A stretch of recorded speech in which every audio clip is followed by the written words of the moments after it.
এতক্ষণ ধরে মধু খাওয়ার পরে এখন মধু নেওয়ার পালা। মধু ওজন হচ্ছে, ঠিক আছে, সোনার দামে মধু ওজন হচ্ছে।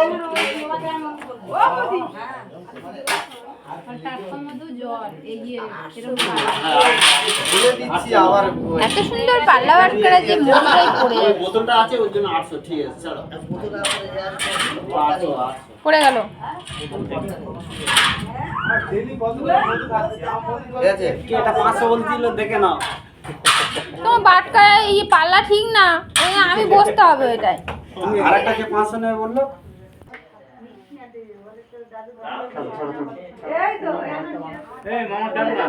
মামা ডাকছে।